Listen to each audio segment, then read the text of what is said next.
pois que, geralmente, este não conhece o espírito que sobre ele atua. Não se pode, portanto, pretender que o espírito de um médium seja capaz, eu ipso, de se transformar. Em nenhum caso foi isso ainda demonstrado e a substituição de forma bem se pode atribuir a outro espírito, visto que, quando o desdobramento se produz de modo espontâneo, a forma do espírito é sempre a do corpo. Estudemos agora os casos em que a aparição é manifestamente diferente do médium e do seu duplo. Porventura já se comprovou que um espírito, tendo se mostrado sob uma forma bem definida, haja mudado de aspecto diante dos espectadores, assumindo outra inteiramente diversa da primeira? Jamais semelhante fenômeno se produziu. A única observação, do nosso conhecimento, que tem alguma relação com esse assunto, e a que relata o Sr. Donald McNabb, que conseguiu fotografar e tocar, com 6 amigos seus, a materialização de uma moça que reproduziu absolutamente um velho desenho datando de vários séculos. Desenho que muito impressionara o médium. Nada, porém, prova, nesse exemplo, que essa aparição não seja a da moça representada no desenho, tendo bastado perfeitamente, para atraí-la, o pensamento simpático do médium. Não está, pois, de modo algum estabelecido que seja essa uma transformação do duplo do médium, nem tampouco uma criação fluídica objetivada pelo seu cérebro. O que algumas vezes se há verificado são modificações no talhe, no coloração do semblante, na expressão da fisionomia da aparição. Pode variar muito o grau da sua materialidade e, sendo esta fraca, não acentuar bastante os detalhes da semelhança, mas, o tipo geral não muda. As modificações são as de um mesmo modelo e não chegam para representar outro ser. Tomemos o exemplo de Katia King. Indubitavelmente, ela não era um desdobramento de Florence Cook, porquanto esta, vejo, conversa durante alguns minutos com Katia e o Sr. Crookes, que as vê ambas. A independência intelectual do espírito materializado se revela aí com toda clareza, nada tendo de duvidoso com relação ao corpo físico, visto que o Sr. Crookes assinalou as diferenças de talhe, de tez, de cabeleira e, o que é mais importante, dos caracteres fisiológicos entre as duas. Uma noite, contei as pulsações de Katia. Seu pulso batia regularmente 75, ao passo que o da senhorita Cook, poucos instantes depois, chegava a 90, algarismo habitual. Colando o ouvido ao peito de Katia, ouvi-lhe o coração a bater dentro e os seus batimentos ainda mais regulares eram do que os do coração da senhorita Cook. Quando, após a sessão, ela me permitiu a mesma experiência. Auscultados, os pulmões de Katia se revelaram mais sãos do que os da sua médium que, na ocasião em que fiz a minha experiência, estava em tratamento médico devido a um forte resfriado. Evidentemente, segundo o que se acaba de ler, Katia não era figura nem do corpo, nem do duplo do médium. Tinha uma individualidade distinta, se bem nem sempre aparecesse por inteiro. Numa sessão com Valley, engenheiro-chefe das linhas telegráficas da Inglaterra, estando a médium fiscalizada eletricamente, Katia só se mostrou materializada meio, até a cintura apenas, faltando ou conservando-se invisível o resto do corpo. Apertei a mão àquele ser estranho, diz o célebre engenheiro, e, ao terminar a sessão, mandou Katia que eu fosse despertar a médium. Achei a senhorita Cook em transe, isto é, adormecida, como eu a deixara, e intactos todos os fios de platina.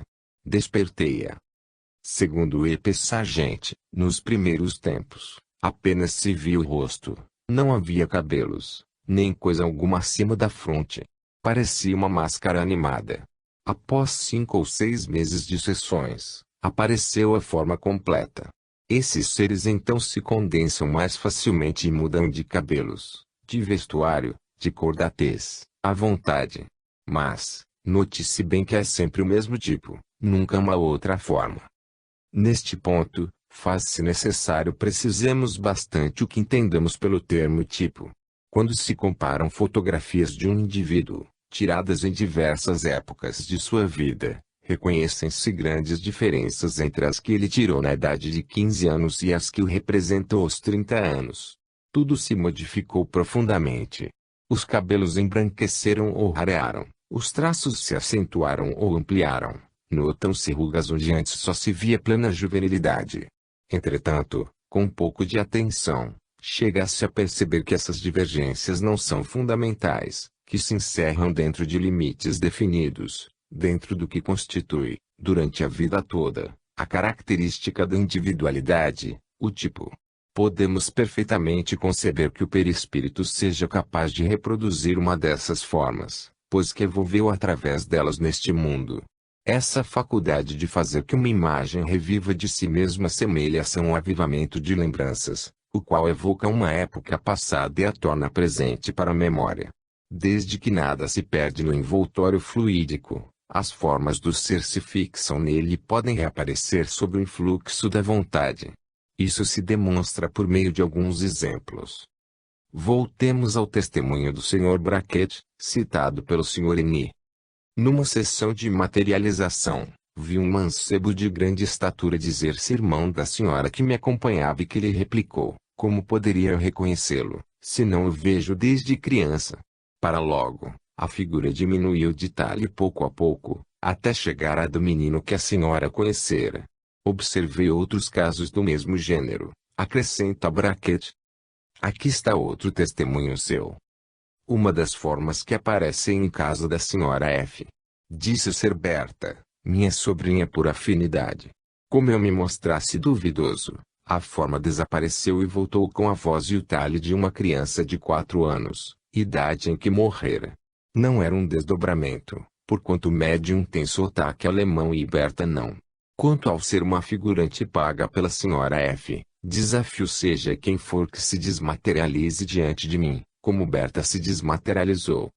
Façamos aqui uma observação importante. Os dois espíritos que se reportam à sua meninice têm uma estatura e uma aparência diversas das que se lhes conheceram neste mundo.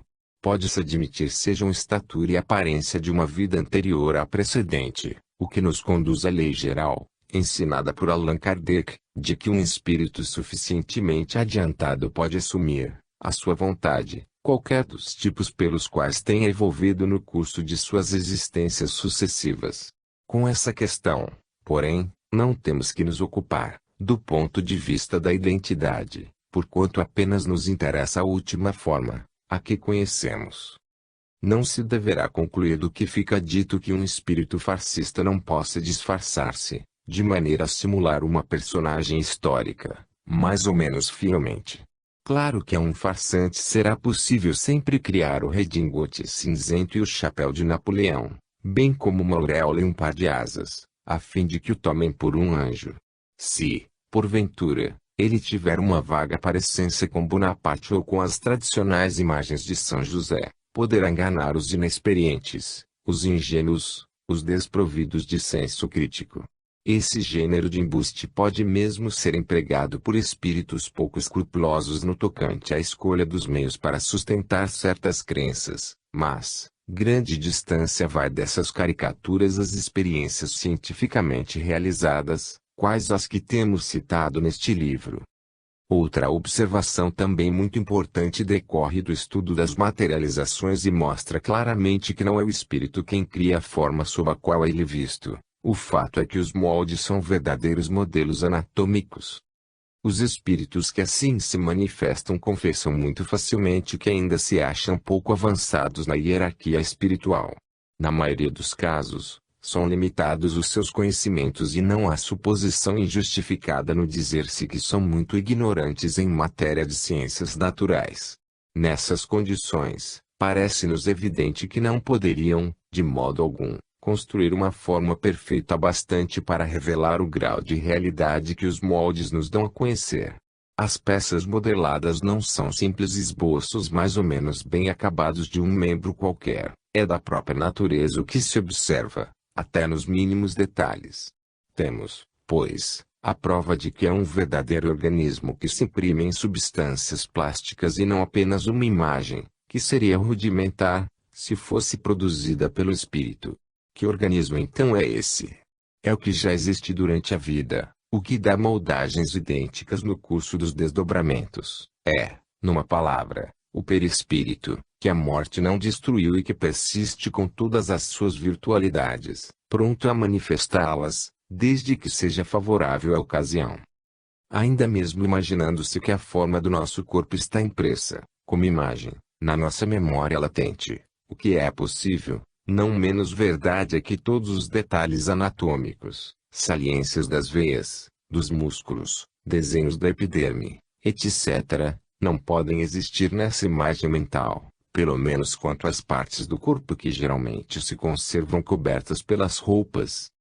Entretanto, nos desdobramentos materializados de médiuns, sempre que foi possível tomarem-se impressões ou moldes, se há reconhecido que o corpo fluídico assim exteriorizado é reprodução idêntica do organismo material do médium, do seu pé, por exemplo, como foi notado com Eglinton pelo Dr. Carter Black, ou de sua mão, conforme se deu muitas vezes com Eusápia.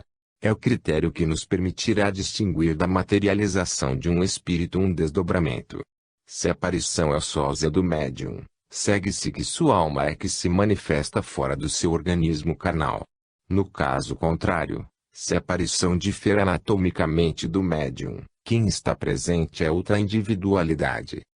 Esta observação, que fomos os primeiros a fazer, permite-se distinguir facilmente se o fantasma é a aparição de um ser desencarnado, ou uma bilocação do médium.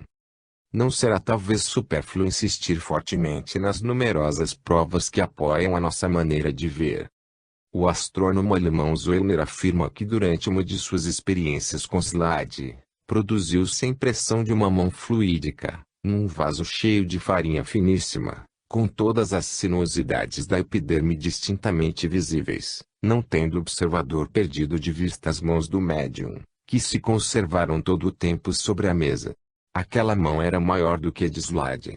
Doutra feita, produziu-se uma impressão durável numa folha de papel enfumaçado na chama de uma lâmpada de petróleo. Slade se descalçou e imediatamente mostrou que nenhum vestígio havia dos resíduos da fumaça em seus pés. A impressão tinha 4 centímetros mais do que o pé do médium e parecia a de um pé comprimido por uma botina, porquanto um dos dedos cobria completamente o outro, tornando-o invisível. O Dr. Wolff, com a médium Sra. Olis, viu uma mão a fazer evoluções rápidas, pousar sobre um prato cheio de farinha e retirar-se depois de sacudir as partículas que lhe ficaram aderentes. A impressão representava a mão de um homem adulto, com todos os detalhes anatômicos. Os dedos marcados na farinha eram mais longos de 1 polegada do que os da Sra. Olis. O professor Denton, inventor do processo de moldagem em parafina, obteve, na primeira sessão com a Sra. Hardy, de 15 a 20 moldes de dedos de todos os tamanhos. Na maioria dessas formas, notadamente nas maiores ou nas que mais se aproximavam, pelas suas dimensões, dos dedos do médium, ressaltavam nítidos todas as linhas, sulcos e relevos que se notam nos dedos humanos. Uma comissão de 7 membros assinou uma ata onde se acha consignado o seguinte: dentro de uma caixa fechada, produziu-se, pela ação inteligente de uma força desconhecida, o molde exato de uma mão humana de tamanho natural. O escultor O'Brien, perito em moldagens, examinou 7 dos modelos em gesso e os achou de maravilhosa execução, reproduzindo todas as particularidades anatômicas, assim como as desigualdades da pele, com tão grande finura, como a que se obtém na modelagem de um membro, mas com molde constituído de diferentes pedaços, ao passo que os modelos submetidos ao seu exame não apresentavam qualquer vestígio de soldadura, parecendo-lhe resultar de moldes sem assemblagens. Esse relatório assinala que uma dessas moldagens de mãos se assemelha singularmente, como forma e como tamanho, a uma modelagem da mão de um Sr. Henry Wilson, examinada por O'Brien, pouco tempo depois do trespasse desse senhor, de cujo rosto ele fora fazer a moldagem em gesso. Aí a conservação da forma fluídica se revela materialmente, constituindo uma boa prova da imortalidade.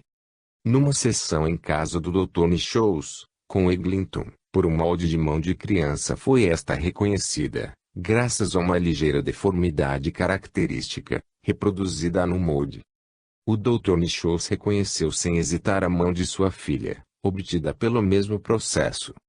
Esta mão, diz ele, Nada tem da forma convencional que os estatuários criam.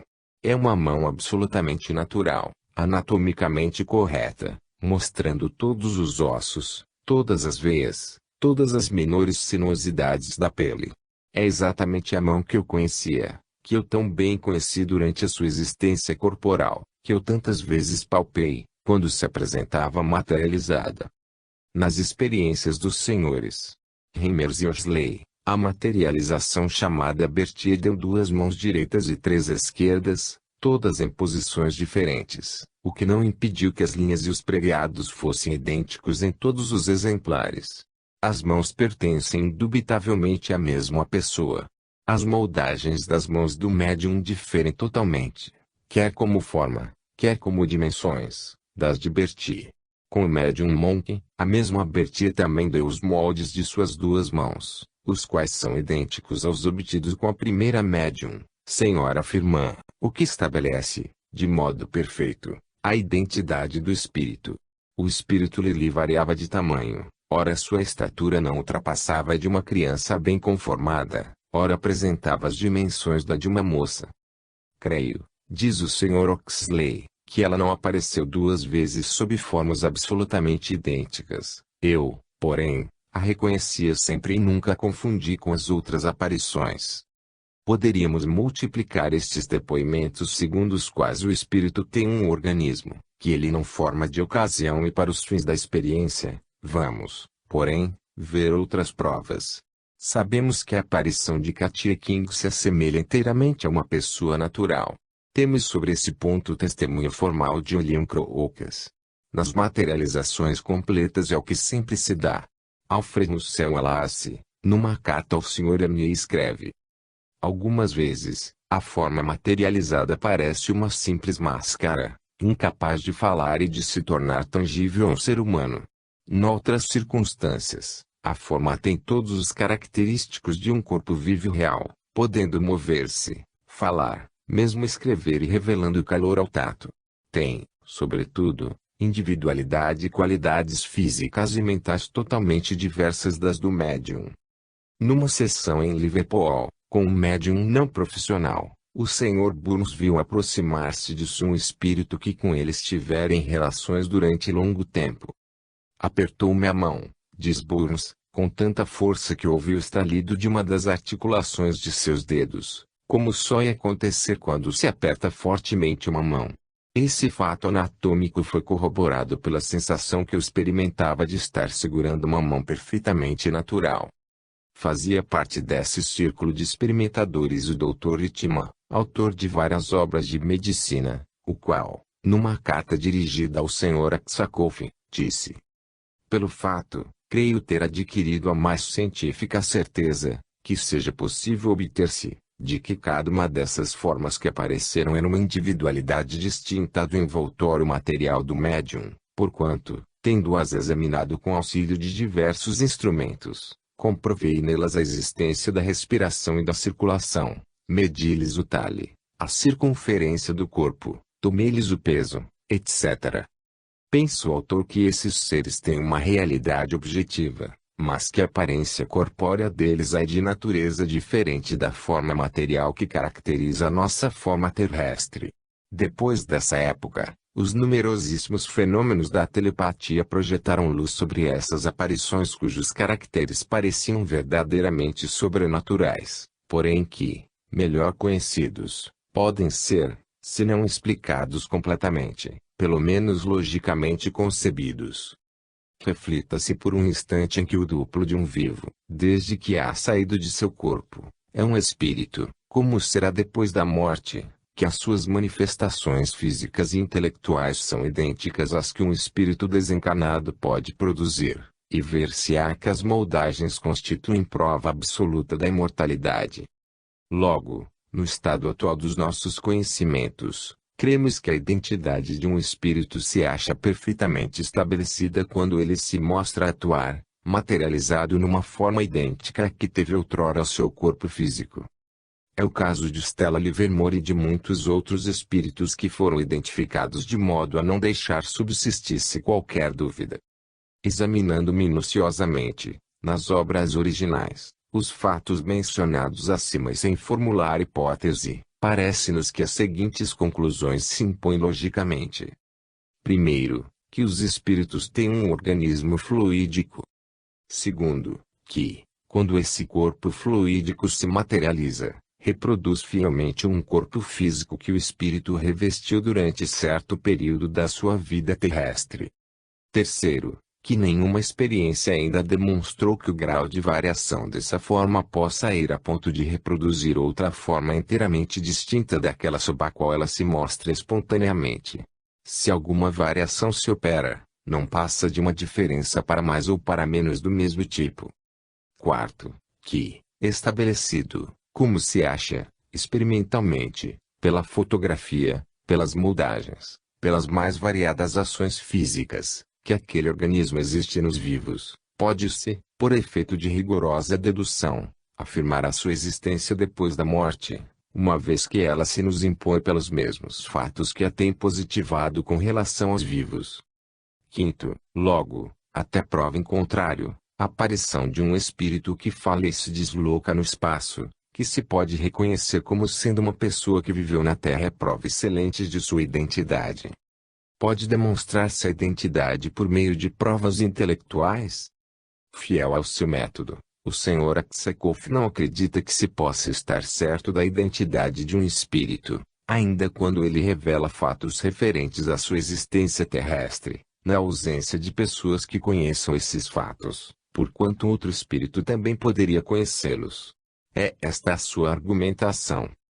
É evidente que essa possibilidade de imitação ou de personificação, de substituição da personalidade, se deve igualmente admitir para os fenômenos de ordem intelectual. O conteúdo intelectual da existência terrestre de um espírito, a que chamaremos A, deve ser muito mais acessível a outro espírito, que designaremos por B, do que os atributos exteriores dessa existência. Tomemos mesmo o caso em que o espírito se exprime numa língua que o médium desconhece, mas que era do defunto. É inteiramente possível que o espírito mistificação também conheça precisamente essa língua.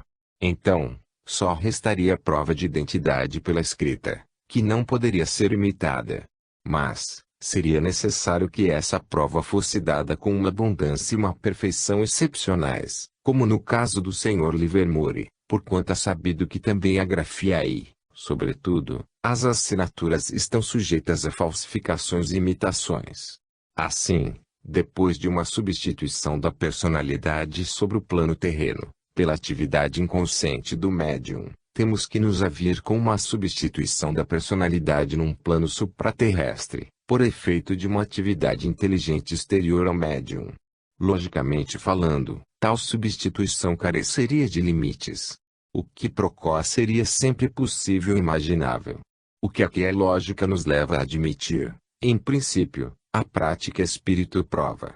O elemento mistificação, no espiritismo, é fato incontestável, como se reconheceu, desde o seu advento. É claro que, além de certos limites, já não se pode lançar esse fato à conta do inconsciente, tornando-se ele um argumento a favor do fator extramediúnico, supraterrestre.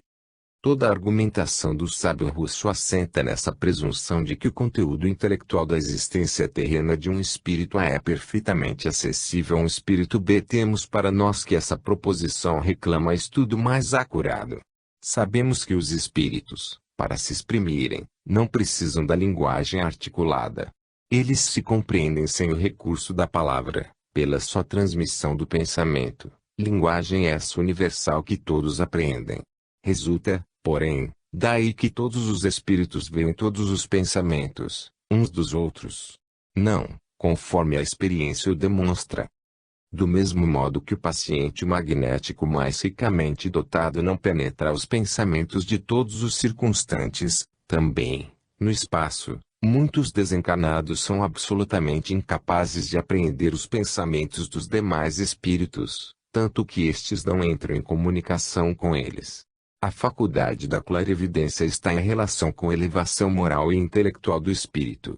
Isso ressalta bastante das comunicações que se recebem, porquanto, se o conteúdo intelectual do espírito de um Newton, de um Virgílio, ou de um Demóstenes estivesse ao alcance de qualquer um, muito menos banalidades se assimilariam em grande número das mensagens que nos chegam do além. A verdade é que a morte não confere à alma conhecimentos que ela não adquiriu pelo seu trabalho. Lá, no espaço, o espírito vai encontrar-se tal qual se fez pelo seu labor pessoal e se, uma ou outra vez, um espírito se revela, depois da morte, superior ao que parecia ser neste mundo, é que manifesta aquisições anteriores, obnubiladas temporariamente na sua última existência corpórea. Admitamos, contudo, por um instante, que um espírito A conheça os acontecimentos da vida terrestre e de um espírito B bastará isso para lhe dar o caráter de B e a maneira pela qual este se exprime. Evidentemente, não. E, se o espírito A se encontrar em presença de um observador sagaz que haja conhecido suficientemente B, não custará ser desmascarado. Disse o estilo ao homem. É quase impossível que alguém simule o modo pelo qual se exprime um indivíduo, mesmo que conheça episódios de sua passada existência. Reflitamos igualmente em que, se um espírito A pudesse imprimir ao seu envoltório físico os caracteres exteriores do espírito B, podendo ao mesmo tempo dispor do conteúdo intelectual da existência terrena deste último, os dois seriam idênticos e indistinguíveis, o que é impossível, porquanto se possuísse esse poder, B, C, D, X espíritos também o teriam. Existiriam, pois, inumeráveis exemplares do mesmo tipo, sobretudo de um homem que se houvesse distinguido num ramo qualquer da ciência, da arte, ou da literatura, o que não acontece. Se acontecesse, haveria na erraticidade indescritível confusão que as comunicações recebidas desde há 50 anos nunca nos deram a conhecer. Há, de certo, espíritos vaidosos que, nas suas relações conosco, gostam de pavonear-se com grandes nomes, geralmente, porém, o estilo de que usam faculta sejam para logo classificados no lugar que lhes compete. Entretanto, também se podem imitar mais ou menos habilmente os grandes escritores, de sorte que se torna difícil estabelecer a identidade das personagens históricas. Mas, o mesmo já não sucede, quando se trata de um parente ou de um amigo a quem conhecemos bem, cujo estilo, agudeza de espírito, modos de ver sobre diferentes assuntos nos são muito familiares. Tem-se aí uma mina rica a explorar. Quando o espírito responde corretamente a todas as questões que se lhe propõem, reconhecem-se-lhe as expressões favoritas e, então, parece-nos indubitável que a sua identidade resulta tão perfeitamente formada quanto se poderia desejar. Pretendeu-se que a consciência sonambúlica do médium pode ler no inconsciente do evocador, de modo a fornecer todas as particularidades que parecem provar a identidade e que, assim, há sempre possibilidade de ilusão. Mas, semelhante fato nunca foi demonstrado rigorosamente e bem longe estão de ser probantes as pesquisas dos senhores Binet e Jonetti sobre a personalidade sonambúlica que coexistiria com a personalidade normal. Nas experiências feitas por esses sábios, aquela dupla consciência não se mostra senão quando a ação hipnótica ainda se está exercendo. O Sr. Pierre Jonetti quis imitar por sugestão as comunicações automáticas dos médiuns, mas muito vaga é a analogia das suas experiências com o processo dos médiuns escreventes. Nunca ao seu paciente lhe revela alguma coisa ignorada cuja exatidão ele verifique a propósito de uma pessoa falecida, do mesmo modo que espontaneamente não dará comunicações verificáveis. Os trabalhos dos hipnotizadores modernos absolutamente não demonstram, na nossa opinião, que haja no homem duas individualidades que se ignoram mutuamente. O inconsciente não é mais do que o resíduo do espírito, isto é, vestígios físicos das sensações, dos pensamentos, das volições fixadas sob a forma de movimentos no invólucro perispirítico e cuja intensidade vibratória não basta para fazê-los aparecer no campo da consciência. Se, entretanto, pela ação da vontade se intensifica o movimento vibratório desses resíduos, o eu torna a percebê-los sob a forma de lembranças. O sonambulismo, desprendendo a alma e dando ao perispírito um novo tônus vibratório, cria condições diferentes para o registro dos pensamentos e das sensações, de sorte que, Volvendo ao estado normal, o espírito já não tem consciência do que se passou durante aquele período. Demais, esse desprendimento facilita o exercício das faculdades superiores do espírito, telepatia, clarividência, etc., que habitualmente se não exercem durante o estado de vigília. Há, se quiserem, duas personalidades que se sucedem, mas como dois aspectos da mesma individualidade. As personalidades, diferentes até certo ponto, pela acuidade das suas sensações e pela extensão de suas faculdades, jamais coexistem. Uma tem sempre que desaparecer, quando a outra se manifesta. Cremos, pois, errôneo, quando um médium, bem desperto, em seu estado normal, dá provas da presença de um espírito, atribuir-se essas noções a uma leitura inconsciente que a personalidade sonambúlica faça na memória do consulente. Com mais forte razão, parecem-nos concludentes todas as provas que o Sr. Aksakoff acumulou em seu livro, sob a rubrica Espiritismo. Para resumir, diremos que uma materialização que apresenta, com uma pessoa anteriormente morta, semelhança completa de forma corpórea à identidade de inteligência, constitui prova absoluta da imortalidade. Mecanismo da materialização. É-nos rigorosamente impossível imaginar que a alma, após a morte, se ache desprovida de um organismo qualquer, porque, então, não poderia pensar, na acepção que damos a essa palavra. Ela não poderia estar isenta das condições de tempo e de espaço, sem deixar de ser o que é. Se tal se desse, ela se tornaria alguma coisa de absolutamente incompreensível para nossa razão. Mostra-nos o estudo que há leis a que todos os seres pensantes se acham submetidos. É em virtude dessas leis que não podemos estar em diversos lugares ao mesmo tempo, ou percorrer mais do que um determinado espaço em certo tempo, ou pensar além de certo número de pensamentos, ou experimentar mais que certo número de sensações, em dado tempo. Daí se segue que, se muito facilmente podemos imaginar que uma inteligência superior à nossa, se bem que finita, esteja submetida a condições muito diferentes, não podemos, entretanto, conceber uma inteligência finita absolutamente livre de todas as condições, isto é, de qualquer corpo. É evidente, por exemplo, que a existência mesma de uma vida psíquica necessita de um laço de continuidade entre os pensamentos, certa aptidão a conservar uma espécie de domínio sobre o passado. É claro que o que já não existe, isto é, o pensamento de há pouco, tem que ser conservado em alguma coisa, para que possa ser revivificado. Essa propriedade da lembrança implica a existência de um órgão em relação com o meio em que vive a alma. Na Terra, mundo ponderável, o cérebro é condição orgânica. No espaço, meio imponderável, o perispírito desempenha a mesma função. A bem dizer, como o perispírito já existe neste mundo, ele é o conservador da vida integral, e compreende as duas fases, de encarnação e de vida supraterrena. Uma segunda condição de vida intelectual se impõe, a de uma possibilidade de ação no meio em que ela se desenvolve. Um ser vivo precisa ter em si mesmo a faculdade de diversos movimentos, pois que a vida se caracteriza pelas reações contra o meio exterior.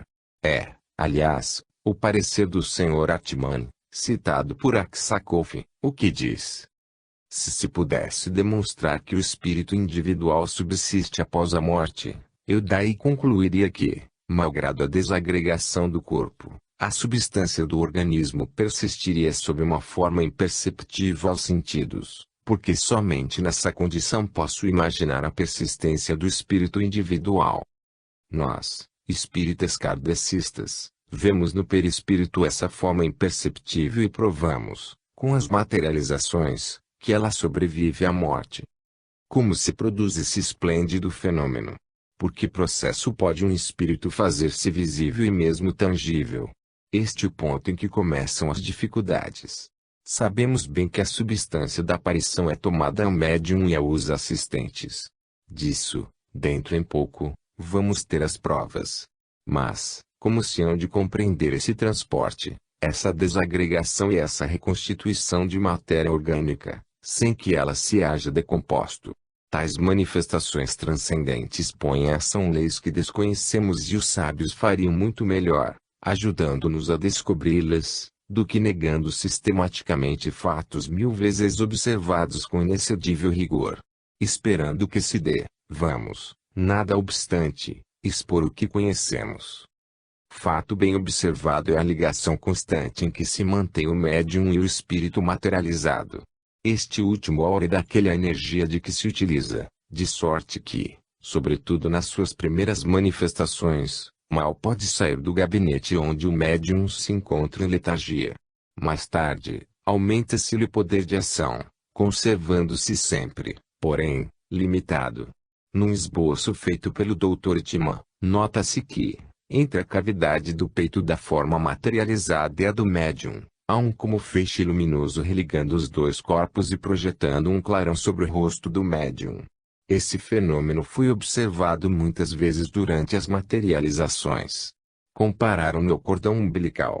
O senhor Dacier o equipara a uma rede vascular fluídica, pela qual passa a matéria física, em particular estado de eterização. Verifica-se a presença desse liame, durante os desdobramentos naturais, pela repercussão das alterações do corpo perispirítico sobre o corpo material, como se dava nas experiências do Senhor de Roxas. Aqui, é entre o espírito e o médium que existe aquele laço, e é natural, porquanto é neste último que a materialização áurea matéria energia, que emprega para se manifestar. A propósito das moldagens de materializações, o Sr. Aksakoff faz uma ponderação das mais significativas, no tocante à proveniência da matéria física de que é formada a aparição. Do ponto de vista das provas orgânicas, eu não poderia guardar silêncio, diz ele, sobre uma observação que fiz, examinando atentamente o gesso da modelação da mão de Berthier e comparando ao gesso da do médium. Notei com surpresa que a mão de Berthier, embora roliça como a de uma moça, apresentava, pelo aspecto do dorso, sinais indicativos da idade. Ora, a médium era uma mulher idosa, que morreu pouco tempo depois da experiência.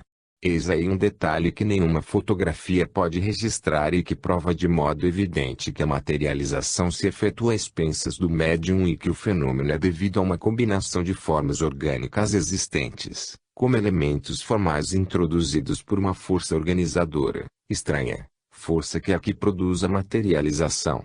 Por isso mesmo, vivo prazer experimentei ao saber que o Sr. Oxley fizera as mesmas observações, conforme se depreende de uma carta sua, de 20 de fevereiro de 1876, relativa a uns moldes que obtivera e me enviava.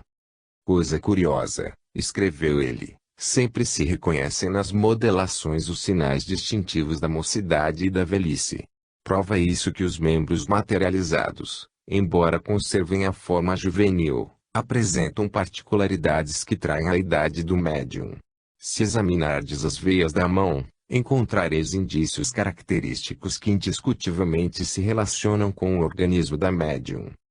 Se é exata essa teoria, isto é, se uma parte da matéria do corpo materializada é tomada do médium, deve este necessariamente experimentar uma diminuição de peso. É precisamente o que sucede, como se há muitas vezes comprovado. Diz a senhora Florence Marriott. Vi a senhorita Florence Cook colocada sobre a máquina de uma balança de pesar, construída para esse fim pelo Sr. Crookes, e verifiquei que a médium pesava 112 libras. Logo, porém, que o espírito se materializava completamente, o peso do corpo da médium ficava reduzido à metade, a 56 libras. Agora, uma observação do Sr. Armstrong, em carta dirigida ao Sr. Canivers. Assisti a 3 sessões organizadas com a senhorita Wood, nas quais foi empregada a balança do Sr. Blackburn. Pesaram a médium e conduziram-na em seguida ao gabinete. 3 figuras apareceram, uma após outra, e subiram a balança. Na segunda sessão, o peso variou entre 34 e 176 libras, representando este último algarismo o peso normal da médium. Na terceira sessão, um só fantasma se apresentou, oscilando o seu peso entre 83 e 84 libras. São muito concludentes essas experiências de pesagens, a menos que as forças ocultas zombem de nós. Contudo, seria interessante saber o que restará do médium no gabinete, quando o fantasma tem o mesmo peso que ele. Comparados aos de outras experiências do mesmo gênero, ainda mais interessantes se tornam estes resultados. Numa sessão de controle com a senhorita Fairlamb, esta foi, por assim dizer, cozida numa maca, cujos suportes eram providos de um registrador que marcava todas as oscilações do seu peso, passando-se tudo sob as vistas dos assistentes. Após breve expectativa, comprovou-se uma diminuição gradual do peso, até que, por fim, uma figura apareceu e passou diante dos assistentes. Enquanto isso, o registrador indicava uma perda de 60 libras no peso da médium, ou seja, de metade do seu peso normal.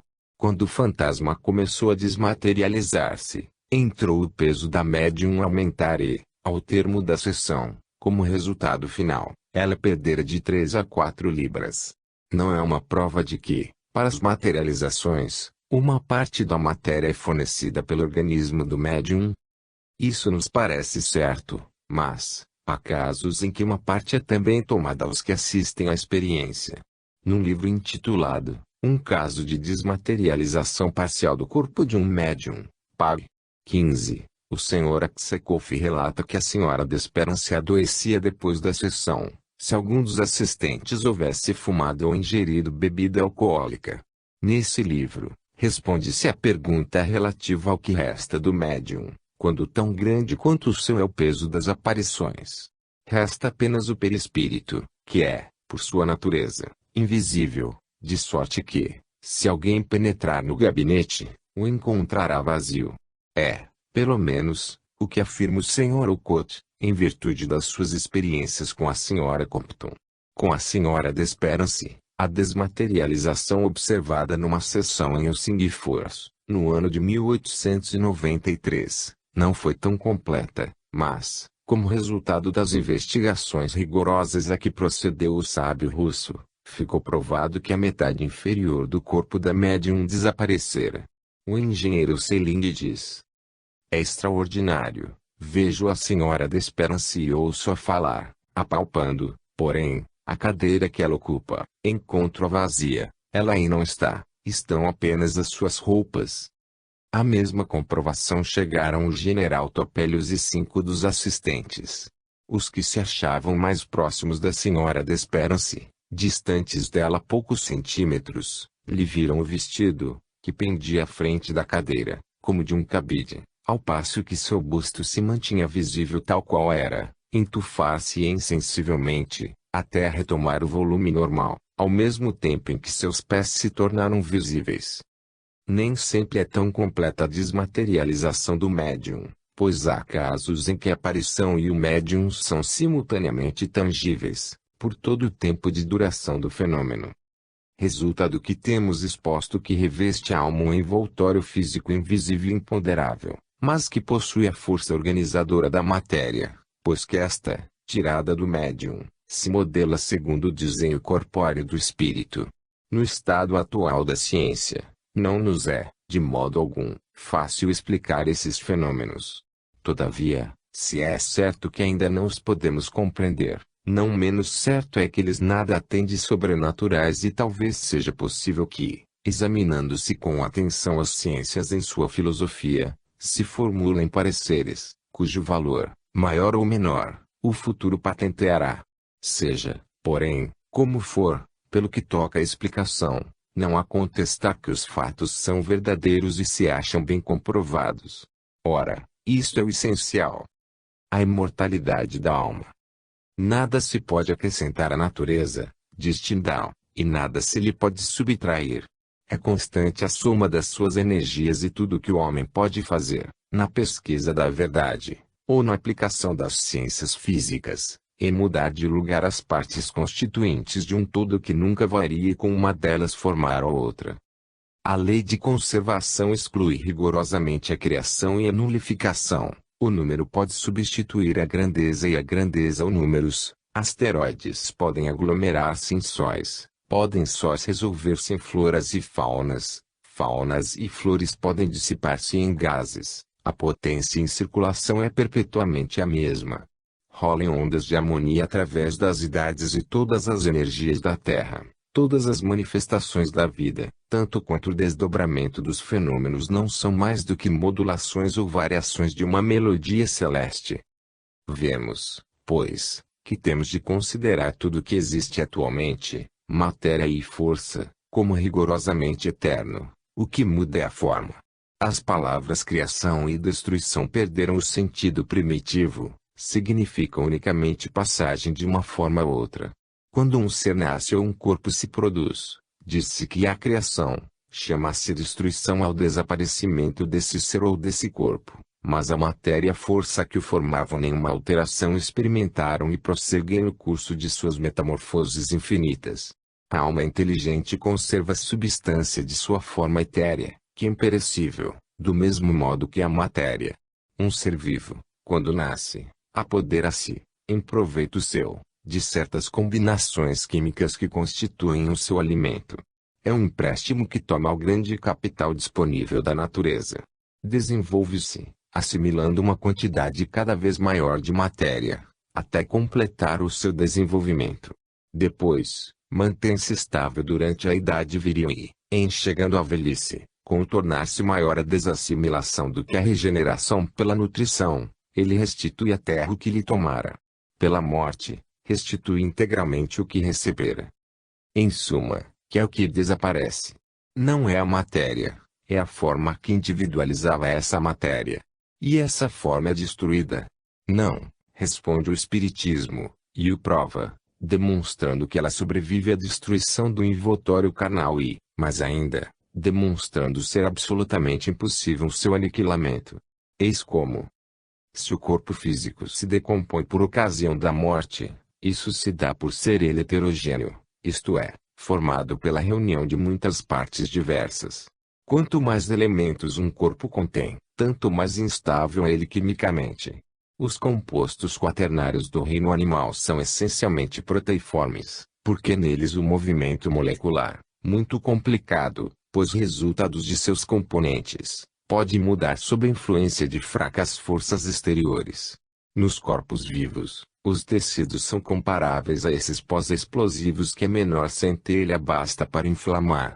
Estão constantemente a decompor-se por efeito das ações vitais e a reconstituir-se por meio do sangue. O organismo humano é um perpétuo laboratório, onde as mais complicadas ações químicas se executam incessantemente, sob as mais fracas excitações exteriores. No mundo mineral já não é assim. Muito mais estáveis são as combinações, sendo às vezes necessário o emprego de meios enérgicos para separar dois corpos que muito facilmente se unem um ao outro. Assim, sem dificuldade alguma, um pedaço de carvão se combina com o oxigênio, para formar o ácido carbônico. Pois bem, faz-se ter uma temperatura de 1200 graus para, em seguida, separar do carbono o oxigênio. Vê-se, pois, que quanto menos fatores entram numa combinação, tanto mais estável é ela. No que concerne aos corpos simples, tem-se verificado que nenhuma temperatura, neste mundo, é capaz de os decompor. Unicamente o enorme calor do Sol consegue com relação a alguns deles. Fácil então se nos torna compreender que a matéria é primitiva, de onde eles provieram, e absolutamente irredutível e, como não pode aniquilar-se, é rigorosamente indestrutível. Essa matéria primordial, em que a alma se acha individualizada, constitui a base do universo físico, gozando do mesmo estado de perenidade o perispírito, que é dela formado. Por outro lado, a alma é uma unidade indivisível. Vimos, na primeira parte deste volume, que as almas de Pascal e de Virgílio se mostraram ao médiuns sob uma aparência física que reproduzia que ambos tiveram neste mundo. Não está aí uma prova positiva de que nada se perde do envoltório fluídico e que, assim como aqui na Terra uma lembrança não pode desaparecer, também no espaço nenhuma forma pode aniquilar-se. Todas as que a alma revestiu se conservam em estado virtual e são imperecíveis. A alma se encontra unida à substância perispirítica, que coisa nenhuma pode destruir, visto que, pelo seu estado físico, ela é o último termo das transformações possíveis, Ela é a matéria em si. Nem os milhões de graus de calor dos sóis ardentes, nem os frios do espaço infinito têm ação sobre esse corpo incorruptível e espiritual. Somente a vontade o pode modificar, não, porém, mudando-lhe a substância, mas expurgando-a dos fluidos grosseiros de que se satura no começo de sua evolução.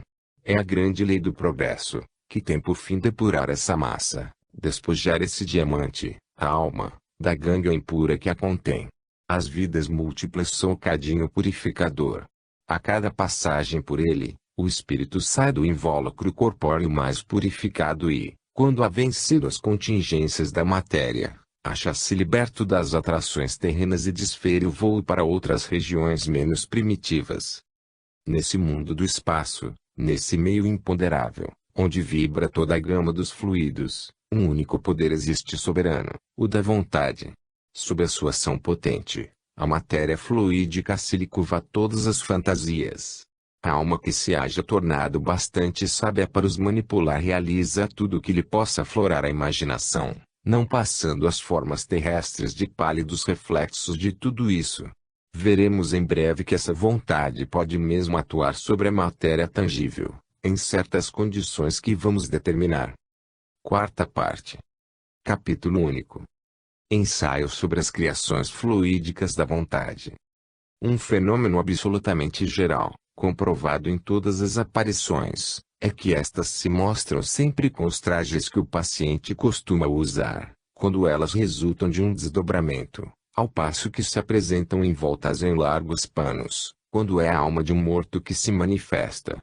Para explicarmos a produção dessas aparências, necessário se faz digamos o que entendemos por vontade e mostremos que não só a vontade existe realmente, como faculdade da alma, mas também que exerce seu poder, durante a vida, fora do corpo terrestre e, a fortiori, além do perispírito no espaço. A vontade.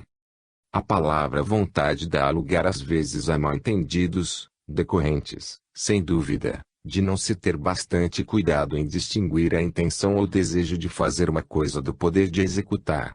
Quando um indivíduo paralítico das pernas quer caminhar, é-lhe impossível mover os músculos da locomoção. Ele realmente quer, mas, em virtude de uma ação mórbida, sua vontade não se executa. Por outro lado, na linguagem médica, disse, a propósito de uma paralisia histérica, que a vontade está paralisada, para significar que não há, em realidade, da parte do doente, intenção ou desejo de mover os membros do corpo. As dificuldades, porém, não se limitam ao emprego dessa palavra em dois sentidos opostos. As opiniões igualmente divergem, quando se lhe quer conhecer a natureza. Os materialistas, que fazem da sensação a base do espírito humano e que não admitem para a alma uma existência independente, que consideram as faculdades da alma simples produtos da atividade do cérebro, apenas veem na vontade o termo final da luta de dois ou muitos estados opostos de consciência. Para essa escola, a vontade é uma resultante de atos físicos mais ou menos complexos. Carece de existência própria. Nós, que sabemos ser a alma uma realidade com o poder de manifestar-se independente de toda a matéria organizada, sustentamos que a vontade é uma faculdade do espírito, que ela existe positivamente como potência, que sua ação se revela claramente na esfera do corpo e que pode mesmo projetar à distância a sua energia, como os fatos o vão demonstrar. Ação da vontade sobre o corpo. É manifesta, para toda gente, a influência da vontade sobre os músculos. Queremos levantar um braço, ele executa o movimento, constituindo esse ato um exemplo trivial da ação da alma sobre o corpo. Há, porém, casos notáveis em que o seu poder se exerce sobre partes do organismo que pareciam excluídas da sua dominação. Não é impossível que a vontade atue por ação direta sobre o coração e os músculos lisos da vida orgânica. Aqui está um exemplo. Um distinto membro da Sociedade Real de Londres, o Sr. Fox conseguia, por voluntário esforço, aumentar de 10 a 20 por minuto os batimentos do seu pulso. Também o Sr. Actu que fez a mesma experiência, pelo espaço de 2 minutos mais ou menos, as pulsações, que a princípio eram regulares, se elevaram de 63 a 82. Pelo exercício, desenvolve-se o poder da vontade. Sabe-se, por narrativas autênticas, que os faquires podem, voluntariamente, por-se em estado cataléptico, fazer-se enterrar num subterrâneo e voltar à vida ao cabo de alguns meses de sepultamento. Este fato não é desconhecido na Europa. Poderíamos citar muitos casos de letargia voluntária, devidos ao coronel Townsend. O que se segue foi testemunhado por 3 doutores, os senhores Shine, Baynard e Screen. O pulso, diz o Dr. Shine, era bem acentuado, conquanto fraco e filiforme, o coração batia normalmente. O coronel deitou-se de costas e permaneceu calmo por alguns instantes. Notei que seu pulso enfraquecia gradativamente, até que, por fim, malgrado a mais minuciosa atenção, deixei de percebê-lo. O Dr. Baynard, por seu lado, não conseguia perceber o menor movimento do peito e o Sr. Screen não logrou notar a mais ligeira mancha produzida sobre o espelho reluzente por ele mantido diante da boca do coronel. Cada um de nós, a seu turno, lhe examinou o pulso, o coração e a respiração. Porém, apesar das mais severas e rigorosas pesquisas, não nos foi possível descobrir o mais ligeiro sinal de vida. Iam os 3 retirar-se, convencidos de que o paciente morrera, quando um ligeiro movimento do corpo os tranquilizou. Pouco a pouco o coronel voltou à vida. Durara meia hora a letargia. Esse poder da alma sobre o corpo pode chegar até vencer a enfermidade. Muitas vezes, uma vontade enérgica consegue restabelecer a saúde, com exclusão dos efeitos da imaginação ou da atenção. Damos aqui o relato da cura de uma enfermidade grave, a raiva. O Sr. Cross foi gravemente mordido por um gato, que, no mesmo dia, morreu hidrófobo. A princípio, ele pouca atenção deu a essa circunstância, que, sem dúvida, em nada lhe perturbou a imaginação ou o sistema nervoso. 3 meses, no entanto, depois do acidente, sentiu, certa manhã, forte dor no braço e, ao mesmo tempo, grande sede. Pediu um copo d'água. No momento, porém, diz ele, em que eu ia levar o copo aos lábios, senti na garganta violento espasmo. Logo se me apoderou do espírito a terrível convicção de que me achava atacado de hidrofobia, em consequência da mordedura do gato. É indescritível a angústia que experimentei durante uma hora. Era-me quase intolerável a ideia de tão terrível morte. Senti uma dor que começou na mão e ganhou o cotovelo, depois a espádua, ameaçando estender-se mais. Percebi que seria inútil qualquer assistência humana e acreditei que só me restava morrer. Afinal, pus-me a refletir sobre a minha situação.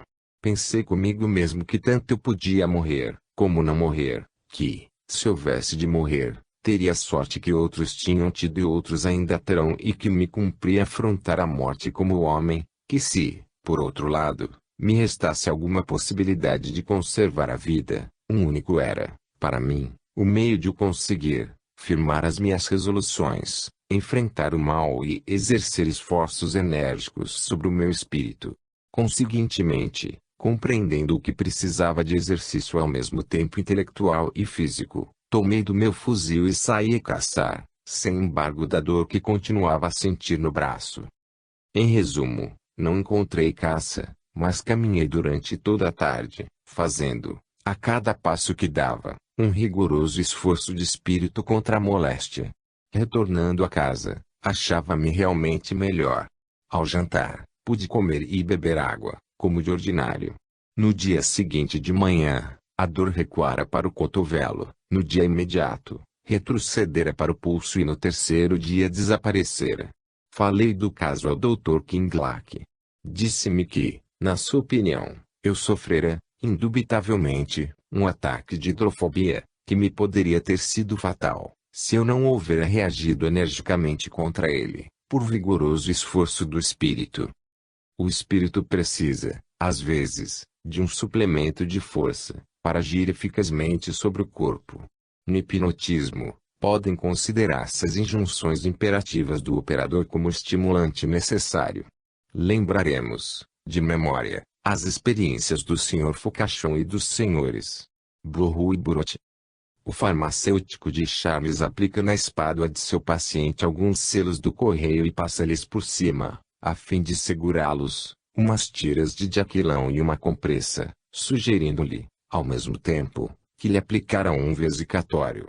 O paciente fica sob vigilância. Depois de 20 horas, retiraram o penso, que se conservara intacto.